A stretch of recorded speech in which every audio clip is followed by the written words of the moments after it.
अमीर की महंगी, गरीब की बेटी की सस्ती विदाई। अरे यार, आ गई तू। आना तो था ही मुझे। आखिर मेरी सबसे प्यारी दोस्त की शादी जो है वो तो है, और अच्छा किया तूने जो शादी से कुछ दिन पहले आ गई। तू जानती है ना कि मैं कितनी अमीर हूँ। मैं एक सरपंच की बेटी हूँ और मेरी शादी में ऐसे ही अमीर घर में हो रही है। अब तो बहुत जल्द मैं अपने इस गांव से निकलकर बड़े शहर में जाऊंगी। अरे बेटा, तू अपनी दोस्त के साथ वहीं खड़ी होकर बातें कर रही है, उसे अंदर तो ले जा। और राम राम जग्गू भाई साहब, आप कब आए? आपने तो बताया ही नहीं। अरे भैया, तुम्हारी बिटिया की शादी है, सरपंच की बेटी की शादी है, आना तो था ही। और क्या क्या तैयारी कर रहे हो? कैसी करनी है बेटी की विदाई, कुछ सोचा है? अरे जग्गू भैया, मेरी तो एक ही बेटी है, शादी तो बहुत धूमधाम से करूंगा और पूरे गांव को पता चलेगा कि सरपंच की बेटी की शादी हुई है। मैं औरों की तरह थोड़ी ना हूं जो किसी भी घर में अपनी बेटी का रिश्ता कर दूं। मैंने अपनी बेटी का रिश्ता जिस घर में किया है वो परिवार मुझसे भी ज्यादा अमीर है। पता नहीं कैसे बाप होते हैं जो अपने से भी गरीब घर में अपनी बेटी की शादी कर देते हैं। एक उस रामू को देख लो, उस बेशरम ने अपनी बेटी का रिश्ता एक गरीब घर में किया है। बताओ, गरीब इंसान भला खुश रह सका है क्या? जहां पैसा नहीं वहां खुशी नहीं। बात तो तुम्हारी बिल्कुल सही है सरपंच। इस तरह एक एक करके सरपंच के घर में शादी से पहले ही मेहमान आना शुरू कर देते हैं। पर रामू सरपंच की ऐसी बातें सुनता है तो वो बहुत दुखी होता है और घर जाकर सारी बात अपने घर वालों को बताता है। पिताजी, बोलने दीजिए जिसको जो बोलना है। आपने मेरी शादी अपनी हैसियत देखकर करवाई है। मुझे फर्क नहीं पड़ता मैं गरीब घर में जाऊं या अमीर घर में। बस मुझे इस बात से फर्क पड़ता है मैं जहां भी जाऊं खुश रहूं और आपसे मिलने के लिए आराम से आ जाऊं। देख रहे हैं आप हमारी बेटी कितनी समझदार है, इसलिए आप ये सारी फिक्र करना छोड़ दीजिए और दुकान पर जाकर देखिए ट्रेन की टिकट हुई है या नहीं। बेटी की विदाई करनी है। और हाँ, आते हुए बैग का भी पता कर लेना और बर्तन भी तो देने हैं दहेज के। आप ये सब काम संभाल लीजिए। मैं आज शाम को ही दिशा के साथ जाकर इसकी शादी के लिए लहंगा, चूड़ी और 2 जोड़ी साड़ी खरीद लूंगी। जहां गरीब रामू अपनी गरीब बेटी की विदाई के लिए तैयारी कर रहा होता है तो वहीं अमीर सरपंच भी अपनी बेटी की विदाई की तैयारी में लगा होता है। अरे भाई, कब तक फ्लाइट की टिकट निकलेगी? बिजनेस क्लास होनी चाहिए। मेरी बेटी शहर जा रही है, पहली बार फ्लाइट में बैठकर। और हाँ, मेरी बेटी को विदा करने के लिए घर में जितने भी मेहमान आ रहे हैं उन सब के लिए फूलों की माला और लिफाफा भी लेकर आना, ताकि किसी भी मेहमान को यह दुख ना हो कि हमने अपनी बेटी की विदाई में लाखों रुपए खर्च कर दिए और उन्हें खाली हाथ विदा किया। आखिर वो सब भी तो एयरपोर्ट तक पहली बार जाएंगे मेरी बेटी को विदा करने के लिए। अरे, आप बस फ्लाइट की टिकट करते रहेंगे या गाड़ी भी बुक करेंगे? मैं चाहती हूँ कि हमारी खुद की प्राइवेट कार में हम जाएं, ताकि हमारी बेटी आराम से अपने पति के साथ विदा हो और एयरपोर्ट तक जा सके। और उसके दहेज में देने के लिए सामान भी तो चाहिए। पैसे दीजिए मुझे, अपनी बेटी को सफारी का सूटकेस देना है और भी विदाई के लिए बहुत सारा सामान खरीदना है। अरे भगवान, तुम तो किसी से फोन पर सही से बात भी नहीं करने देती हो। सिर्फ तुम्हारी बेटी की विदाई नहीं है, मेरी भी बेटी की विदाई है। मैं उसकी विदाई की ही तैयारी कर रहा हूँ। अब ये लो, पकड़ो पैसे और मुझे काम करने दो। इस तरह सरपंच भी अपनी बेटी की विदाई करने में कोई कमी नहीं छोड़ता। देखते ही देखते सरपंच की बेटी और रामू की बेटी की शादी हो जाती है। जहां शादी के बाद रामू अपनी बेटी को पैदल चौक तक ले जाता है और वहां 2 ऑटो रोकता है। भैया, रेलवे स्टेशन तक जाना था, हम सिर्फ 5 लोग हैं, कितने पैसे लोगे? पूरे 500 रुपए लगेंगे रेलवे स्टेशन तक जाने का। कोई बात नहीं भैया, ले लेना। फिलहाल हमें जल्दी से रेलवे स्टेशन तक छोड़ दो, नहीं तो ट्रेन छूट जाएगी। और बेटा, आराम से जाना, सीट कंफर्म नहीं हुई है। रामू सिर्फ 5 लोगों के साथ अपनी बेटी को विदा करने के लिए रेलवे स्टेशन जाता है और उसे ट्रेन में बिठाकर विदा करता है। तो वहीं सरपंच अपनी बेटी के लिए प्राइवेट कार मंगवाता है और सभी मेहमानों को 1000 रुपए लिफाफे में डालकर देता है और उन सभी को प्राइवेट कार में बैठाता है और पूरे मेहमानों के साथ बाकी की कार में मिलकर एयरपोर्ट तक जाता है।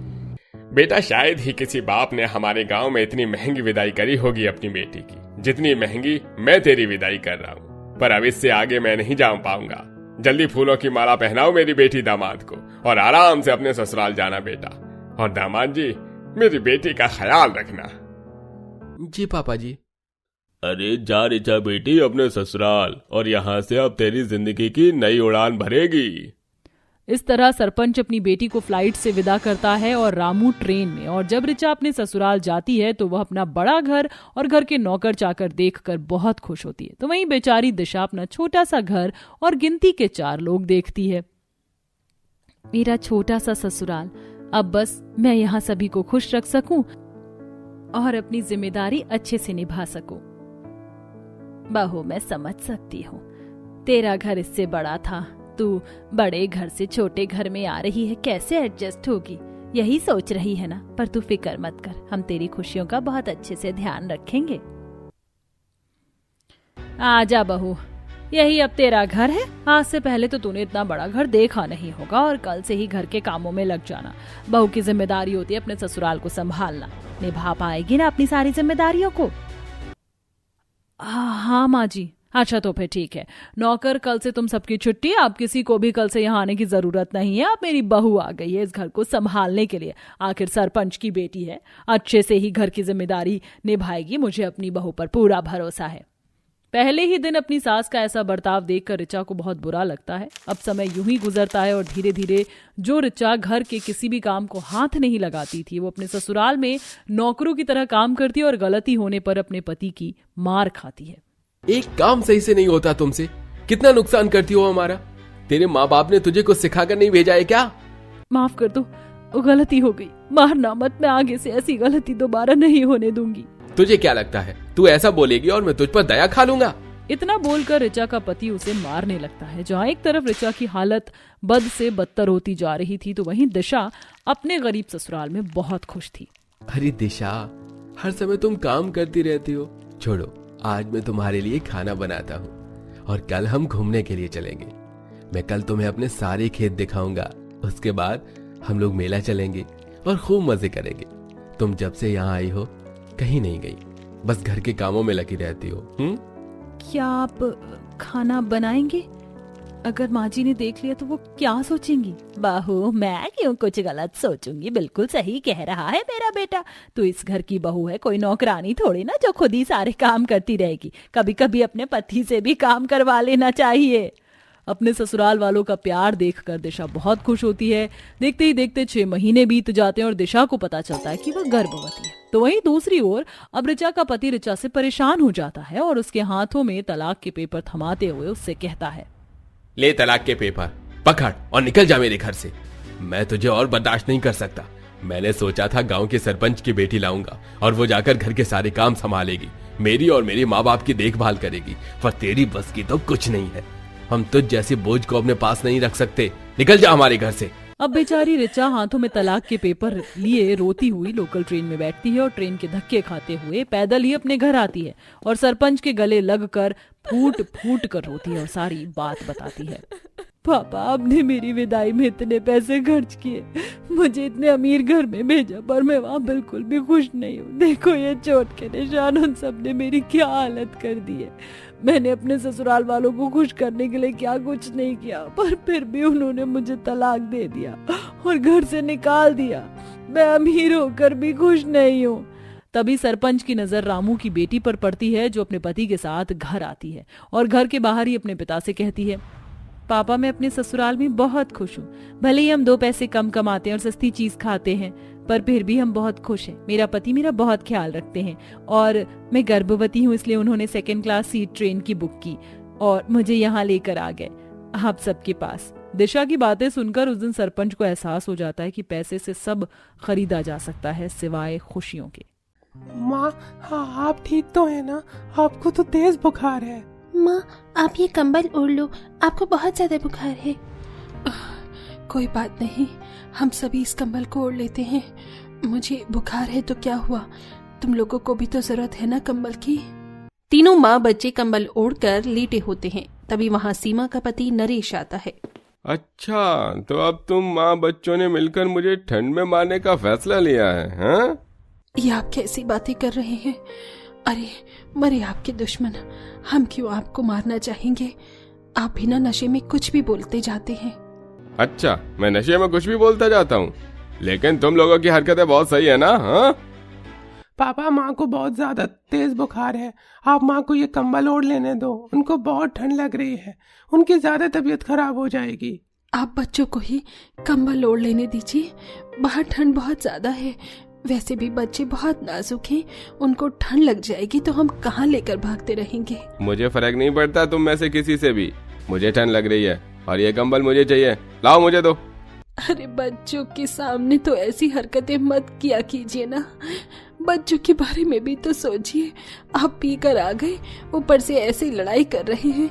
अरे बच्चों पर क्या प्रभाव पड़ेगा इन सब का। अच्छा, अब तू मुझे बताएगी कि मुझे कैसे क्या करना है? बड़ी जाए मुझे कंबल न देने वाली। पता नहीं कैसी किस्मत है मेरी और मेरे बच्चों की, इस कड़कती हुई ठंड में बेचारे ऐसे बिना कंबल के गुजारा कर रहे हैं। एक ही कंबल था, वो भी इन्होंने ले लिया। अगली सुबह सीमा तैयार होकर काम पर जाने लगती है। माँ, आप काम पर क्यों जा रही हैं? आपकी तबीयत खराब है। बेटा, मेरी तबीयत खराब है। अगर मैं काम पर नहीं गई ना, तो जिस तरह अभी तुम्हें कंबल के लिए तरसना पड़ रहा है ना, वैसे ही खाने के लिए भी तरसना पड़ेगा। और मैं नहीं चाहती कि मेरे बच्चों को खाने के लिए मोहताज होना पड़े। मैं वैसे भी तुम लोगों के लिए कुछ नहीं कर पा रही हूँ। सीमा इतना कहकर काम के लिए चली जाती है, जहाँ उसकी मालकिन सीमा से कहती है, सीमा, ये कुछ कंबल हैं, तुम इन्हें धो देना। और हाँ, ये काफी मखमली और गर्म कंबल हैं, तो इन्हें गर्म पानी से मत धोना, क्योंकि गर्म पानी में धोने से कंबल का मखमलापन खत्म हो जाता है। तुम्हें तो पता नहीं होगा, क्योंकि तुम गरीब हो, तुमने ऐसा कंबल देखा ही कहाँ होगा। अपनी मालकिन का सीमा कोई जवाब नहीं देती और चुप हो जाती है। काश मैं भी अपने बच्चों के लिए ऐसा कंबल कभी खरीद पाऊं। बेचारे कंबल के लिए कितना तड़प रहे हैं। सीमा चुपचाप से कंबल धोने लगती है। वहीं उसके बच्चे घर पर कपड़े कंबल ओढ़े सिकुड़ रहे होते हैं। दीदी, आज कितनी ज्यादा ठंड है, मेरा शरीर पूरा कांप रहा है। कांपने की वजह से मेरी पूरी कमर में भी दर्द हो रहा है। कोई बात नहीं, सर्दियाँ तो थोड़ी समय की होती है ना, कुछ समय बाद सर्दी खत्म हो जाएगी, तब तो हमें ठंड भी नहीं लगेगी। पर अभी का क्या करें दीदी, मुझे सच में बहुत ज्यादा ठंड लग रही है। लाओ कंबल दो मुझे, मैं बाहर जा रहा हूँ। पापा, अभी तो आप बाहर से आए हैं और अब दोबारा बाहर जा रहे हैं। यहीं घर में हम सारे एक कंबल ओढ़कर बैठ जाते हैं ना। नहीं, मैं यहाँ नहीं रहूंगा, मैं बाहर जा रहा हूँ दारू पीने। तुम लोगों के साथ बैठकर मैं अपना दिमाग नहीं खराब करना चाहता। नरेश कंबल छीनकर वहां से चला जाता है। कुछ देर बाद सीमा आती है। तुम दोनों ऐसे ठिठुर क्यों रहे हो? माँ पापा आए थे, आज भी पी रखी थी पापा ने, वही कंबल लेकर चले गए हमारा। अब हम क्या करेंगे? हमारा एक कंबल था, वो भी नहीं है। मुझे बहुत ज्यादा ठंड लग रही है। ये भी ना कभी बच्चों के बारे में सोचते ही नहीं है। कोई बात नहीं बच्चों, मैं हूं ना, कपड़े वाले बोरे ओढ़ लेना, उसमें कम से कम ठंड तो रुक जाएगी। अब पहले से ठीक लग रहा होगा ना। आज जब पापा आए तो बोरा छुपा देना, वरना वो बोरे भी छीन लेंगे। सब रात में सो जाते हैं। अगली सुबह नरेश बिना कंबल के घर आता है। तुम सब अब तक सो रहे हो? अरे कंबल कहाँ गया? कल रात में आप ही तो कंबल लेकर गए थे ना। तो क्या हुआ, मैं ही वो एक कंबल लेकर गया था। तो अब तुम लोग क्या मुझसे सवाल जवाब करोगे? मुझे नहीं पता कहाँ गया वो कंबल। ये आप क्या कह रहे हैं? अरे एक ही तो कंबल था और वो भी अब है नहीं। इतनी ठंड में पहले ही इतनी मुश्किलों में गुजारा कर रहे हैं हम, अब आपने हमारी मुश्किलें और बढ़ा दी। तुम मुझसे सवाल करने वाली कोई नहीं होती, पहले भी समझाया था और अब भी समझा रहा हूँ। आज के बाद मुझसे कोई सवाल मत करना, वरना तुम्हारे लिए बिल्कुल भी अच्छा नहीं होगा। नरेश अपनी गलती का बिना जवाब दिए चला जाता है। माँ, आप हमारे लिए इतना परेशान मत हो। इतनी भी ठंड नहीं है कि हमें कंबल की जरूरत हो। हम बिना कंबल के भी अपना गुजारा कर लेंगे। हाँ माँ, आप हमारी चिंता मत करो। मेरे बच्चे, तुम कितने ज्यादा समझदार हो, अपनी माँ की परेशानी को इतने अच्छे से समझ रहे हो। सीमा काम पर आ जाती है। ये बहुत ही अच्छा कंबल है। मैं अपने बच्चों को ऐसा कंबल कभी नहीं दे पाऊंगी, लेकिन इन अमीर लोगों का एक कंबल इधर उधर हो जाएगा, इनको तो पता भी नहीं चलेगा। लेकिन अगर ये कंबल मेरे घर पर आ जाएगा तो मेरे बच्चों की मुसीबत कम हो जाएगी। बेचारे ठंड में कांप रहे होंगे, उनकी ठंड अच्छी हो जाएगी। सीमा कंबल चोरी करके अपने घर ले आती है। ये देखो बच्चों, ये कंबल कैसा लग रहा है? माँ, ये तो बहुत ही सॉफ्ट है और इतना गर्म भी है। बहुत अच्छा कंबल है माँ, आप कहाँ से लाई? वो माँ बोलो ना, कहाँ से लाई हो आप इतना अच्छा कंबल? दरअसल ये कंबल मेरी मालकिन ने दिया है। उन्हें पता चला कि हम बिना कंबल के रह रहे हैं तो उन्होंने खुद ही मुझे कंबल दे दिया। बच्चे बहुत ज्यादा खुश होते हैं और वो कंबल ओढ़ के आराम से लेटे थे। तभी नरेश आता है। अरे नया कंबल? अच्छा है, नया कंबल आ गया। वैसे भी पुराना कंबल है नहीं, और पुराना कंबल मुझे पसंद भी नहीं था। अब मैं ये वाला कंबल ओढ़ूंगा। नहीं, मैं आपको ये कंबल नहीं लेने दूंगी। आपने बहुत मनमानी चला ली। मैं अपने बच्चों को और मुसीबत में नहीं देख सकती हूँ। उनको ठंड लग रही है, उनकी तबीयत खराब हो सकती है। वो दिन भर ऐसे ठंड में कांपते रहते हैं। आपको तो कोई परवाह नहीं है, लेकिन मुझे अपने बच्चों की परवाह है। अब तू मुझे रोकेगी? तुझे पता है ना, मैं तेरा पति हूँ। इस घर में आई हर एक चीज पर मेरा हक है और मुझे अपने हक लेने से कोई भी नहीं रोक सकता। अगली सुबह सीमा काम पर जाती है। तुम्हारी हिम्मत कैसे हुई मेरे घर से चोरी करने की? तुमने मेरे घर से मेरा मखमल वाला कंबल चुराया? नहीं मालकिन, आप गलत कह रही हैं। मैंने कोई कंबल नहीं चुराया। आप मुझ पर झूठा इल्जाम लगा रही हैं। मैं झूठा इल्जाम लगा रही हूँ? सीसीटीवी कैमरे की फुटेज है, पूरी वीडियो है मेरे पास। अभी पुलिस को फोन करती हूँ, वो ही तुम्हें अच्छे से सबक सिखाएंगे। नहीं मालकिन, ऐसा मत कीजिए। एक कंबल के लिए सीमा को इतना सुनना पड़ रहा है, और वो भी कंबल मेरे पास है। ये मैंने क्या कर दिया? मालकिन, ये रहा आपका कंबल। आप मेरी पत्नी को कुछ मत कहिए, उसकी कोई गलती नहीं है। वो कंबल मैंने चुराया था। मैं ये तुम लोगों का ओढ़ा हुआ कंबल वापस नहीं लूंगी। छी। कोई बात नहीं है, आप मुझसे कोई भी काम करवा लीजिए, मैं करने को तैयार हूँ, लेकिन मेरी पत्नी को कुछ मत कहिए। देखो, तुम दोनों मियाँ बीवी ने क्या समझ रखा है। दोनों एक नंबर के चोर हो। मुझे किसी से कोई बात नहीं करनी। मैं पुलिस को बुलाऊंगी। तुम क्या कर रही हो? कंबल की बात को लेकर तुम पुलिस को बुला रही हो? इन्होंने कंबल चोरी किया है, कल को कुछ बड़ी चीज भी तो चोरी कर सकते हैं। तुम सच में गरीबों की हालत नहीं समझ रही हो, तभी तुम ऐसे कह रही हो। अरे तुम उसकी चोरी क्यों देख रही हो? चोरी के पीछे की वजह क्यों नहीं देख रही हो? एक कंबल कोई क्यों ही चुराएगा? इतनी ठंड पड़ रही है, इसीलिए उसने चुराया होगा। और एक कंबल के लिए तुम पुलिस को बुला रही हो, किसी को नीचा दिखा रही हो, थप्पड़ मार रही हो। यह बहुत ज्यादा गलत है। तुम गरीबों की मुश्किलों को कम तो कभी नहीं करोगी, लेकिन तुम मुश्किलें बढ़ा जरूर दोगी। ये मैंने कभी नहीं सोचा था। आप सही कह रहे हैं, मैं ही गलत थी। मुझे माफ कर दीजिए। सीमा, मुझे तुम भी माफ कर दो। ये कंबल तुम ही रखो, और इसके अलावा तुम्हें कोई भी जरूरत लगेगी ना तो मुझे बताना। सीमा, मुझे भी माफ कर दो। तुम कितनी मुसीबत सह रही हो परिवार को पालने के लिए, और मैं हमेशा ही तुम्हारे लिए मुसीबत खड़ा करता रहा।